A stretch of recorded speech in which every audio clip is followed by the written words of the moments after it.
कभी उन्नाव, कभी हाथरस तो कभी कानपुर। शहर अलग पर खबर वही, दर्द वही। बार बार देश की बेटियों की इज्जत के साथ खिलवाड़ किया जा रहा है। अब कानपुर के सचंडी इलाके में एक 14 साल की बच्ची के साथ दुष्कर्म किया गया है।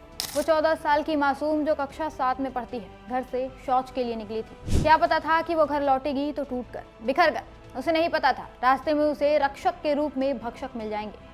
दो हैवान, एक पुलिस का दरोगा और दूसरा वो कथित पत्रकार जो तेल चोरी का सरगना है। इन दो जानवरों की नजर उस बच्ची पर पड़ गई।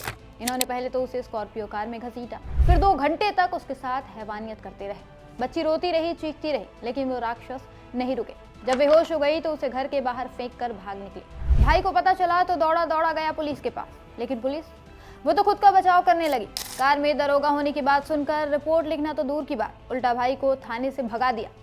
परिजन इसके बाद मंगलवार को मामले में रिपोर्ट दर्ज कराने के लिए सीनियर अधिकारियों के पास पहुंचे, तब जाकर केस दर्ज किया गया। हालांकि उसमें भी पुलिस वालों ने चालाकी दिखाई। रिपोर्ट दर्ज करते समय आरोपियों के नाम हटवा दिए। अज्ञात के खिलाफ अपहरण और गैंगरेप की धाराओं में एफआईआर दर्ज की गई, जबकि मामले की पीड़िता ने दरोगा की पहचान कर दी थी। फिर भी उसका नाम लिखने में पुलिस वालों के हाथ कांप रहे थे। जानकारी के मुताबिक पीड़िता के परिवार में 2 बड़े भाई हैं। मां का निधन हो चुका है और पिता बीमार रहते हैं। वो आर्थिक रूप से मजबूत लोग नहीं हैं। शायद इसीलिए यूपी पुलिस को लगा कि उनकी बेटी की इज्जत की कोई कीमत नहीं है, मामले को टाल मटोल करके दबा देगी, किसी को कुछ पता नहीं चलेगा। लेकिन मामला दब नहीं सका। बात जब बड़े अधिकारियों तक पहुंची तब पुलिस ने कार्रवाई शुरू की। मंगलवार शाम को नाबालिग का मेडिकल टेस्ट कराया गया। इसके बाद कल यानी 7 जनवरी को फर्जी पत्रकार शिवबरन को गिरफ्तार किया गया है और दोषी दरोगा अमित कुमार मौर्य को तत्काल निलंबित कर दिया गया है। फिलहाल अमित कुमार फरार चल रहा है। उसकी खोज में एसओजी सहित 4 टीमें लगी हुई हैं।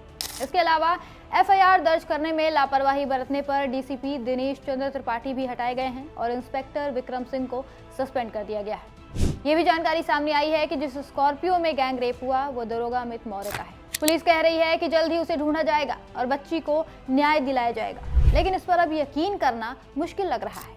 उन्नाव, हाथरस, बदायूं और अब कानपुर। शहर बदलते हैं लेकिन वो दर्द वही रहता है। एक मासूम की जिंदगी बर्बाद हो जाती है और अपराधी कई बार तो पुलिस की शह पर बच निकलते हैं। योगी जी कहते हैं कि यूपी में कानून का राज है, बुलडोजर चलते हैं, एनकाउंटर होते हैं, लेकिन जब आपका पुलिस वाला ही अपराधी बन जाए तो क्या करेंगे? अमित शाह का बयान याद आता है ऐसी घटनाओं को देखकर। अक्टूबर 2021 में देश के गृह मंत्री अमित शाह ने उत्तर प्रदेश में एक बड़ा बयान दिया था। कहा था 16 साल की बच्ची गहने लादकर रात के 12 बजे यूपी की सड़कों पर निकल सकती है, कोई डर नहीं है। 16 साल की बच्ची गहने लादकर स्कूटी पर रात को 12 बजे भी यूपी की सड़कों पर निकल सकती है, कोई डर का। अमित शाह की इन बातों पर बहुत से लोगों ने यकीन कर लिया था, लेकिन आज साबित हो गया है कि ये बातें सिर्फ फरेब थीं और कुछ भी नहीं। सच्चाई ये है कि यूपी महिलाओं के लिए सबसे असुरक्षित राज्य बन चुका है। खुद एनसीआरबी के 2023 के आंकड़े बताते हैं कि महिला अपराधों में लखनऊ पहले स्थान पर है, जबकि कानपुर दूसरे स्थान पर। सच्चाई यही है कि महिलाओं को सुरक्षित रखने में योगी सरकार पूरी तरह से फेल हो चुकी है। इनके सारे दावे सिर्फ और सिर्फ जुमले हैं।